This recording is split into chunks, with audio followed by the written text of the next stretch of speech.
In today's video, I'm going to be breaking down Caitlin Clark and how she is an elite basketball player. She's been doing extremely well in the WNBA, and there's a reason why there's a lot of people following her, and there's also a few reasons as to why she thinks that the WNBA is out to get her. So let's get down and let's check out how some of these clips add up and how you can play just like Caitlin Clark.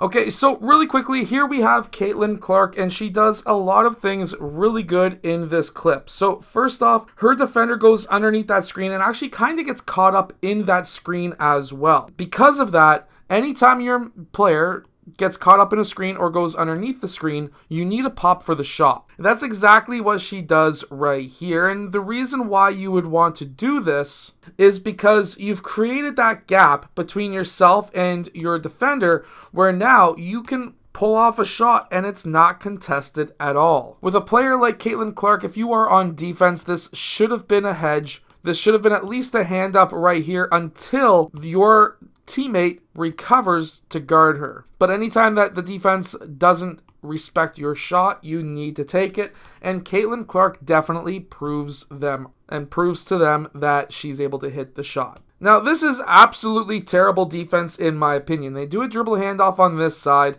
This defender is not even looking at Caitlin Clark, not even covering the gap, nothing. She's way out of position, and because of that, they're able to get that pass over to Caitlin Clark quite easily. The defender is like, oh no, I need to catch up. And then Caitlin Clark is like, well, I've got a wide open shot. I'm going to take it because I'm the best three-point shooter in the WNBA. Anytime a defender makes a mistake, you need to try and create as much space between them and yourself. That's exactly what Caitlin Clark did in this clip. If I was her, I would have actually went to this spot earlier on in the possession. I wouldn't have waited until that pass got to me. I would have moved off ball. I would have probably even got down here because that would have created even more distance between myself and the defender. But either way, she was still able to get off that shot. Now they try to overplay her. She gets a screen set on her, and then she's already going really fast, and they overplay. A lot of players probably would have kicked the ball out to their teammate, but there is a massive gap and lane right there for Caitlin Clark to take and to exploit. And that's exactly what she did. She took her last dribble right there, took two big steps, and that's a massive secret behind getting to that rim. And she was able to then finish at the rim. Now, I'm not just making this video for women and girls, I'm making this video for guys too, because they make this mistake as well. And that is, when they get here, they'll take either one more dribble or they'll take a couple of really small steps, whatever it may be. No, you're close enough where you can gather the ball. And you're close enough to be able to take your two steps. That's 1, 2. Now, because she was able to take two big steps, she was able to get to that rim. Taking small steps or over dribbling is something that a lot of younger players make mistakes on, and Caitlin Clark doesn't make that mistake. She uses large, long steps, and that's to her advantage. Now, this is not always a great shot, and it really does depend on your coach that you've got. This may be classified as a shot that would get you benched, but if you are a good shooter, and a player is cutting across in front of you and taking defenders with them, and they drop the ball back to you. Now, this is kind of a deep shot. This is a little bit too deep for most kids. However, if you are a good shooter at like the U14 level and above, and you've got a coach who's willing to allow you to take shots like this, then you can take them. But when you've got a good shooter, or if you are a good shooter and you get a good drop pass where you can go 1, 2 into your shot, this is something that is going to be a very high probability, very high percentage shot, even though you are very deep. Now, a lot of players make a mistake here, and Caitlin Clark doesn't. So when she receives this ball, the player who had the ball is coming from the corner, dribbling up, kicks it out to Caitlin Clark. This player then clears out to the opposite side. Now, when that player does that, this creates a massive void of defenders on that right side.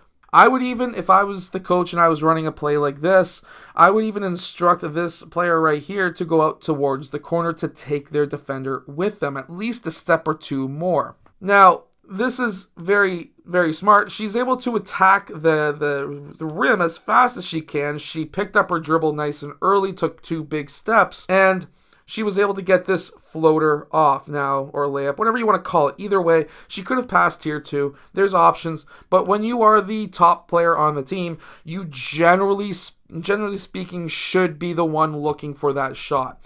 And that's a big mistake that a lot of players will make. And that is, if they are the number one player, sometimes they'll be called a ball hog by their teammates. Sometimes their teammates will say, pass the ball more. Well, guess what? Sometimes, if you're the number one person, you just need to get that ball to the rim. Maybe this might have been a higher percentage shot. Maybe not. There was 2 defenders on that girl. Guess what? Caitlin Clark was able to get the shot and was able to make it, which means that it was a good shot and probably a higher percentage than that one right there. So when you are the number one player, you are probably going to need to take shots like that, the more important shots. You need to be able to take big steps. Now, one thing I didn't point out in this video is the fact that a lot of the times when Caitlin Clark takes a shot, a lot of the times the defenders will try and get their feet underneath hers. Now, while this is a foul, this is actually a very dirty move. You don't want to be able to have your foot underneath a defender. I know there's players who may think that that's going to be able to take that player out for a game or two because they'll sprain their ankle. Guess what? You could also get hurt yourself as the defender who's trying to hurt the offensive player, because if that offensive player lands first and you come in second, you'll be the one spraining their ankle. I've seen that a lot because David, my nephew, who's able to drive to the rim really well, a lot of players will try to undercut him and they're too late to undercut him. And when he lands first and then they land second, they sprain their ankle. I've seen one kid who almost broke it. Actually, he did break his ankle. I know his coach really well, and he told me that he actually broke his ankle after he landed on David. So guess what? Don't try to play dirty. It's just going to hurt yourself. I hope that you've enjoyed today's video. If you have, hit that like button, subscribe, and I will see you guys again next time.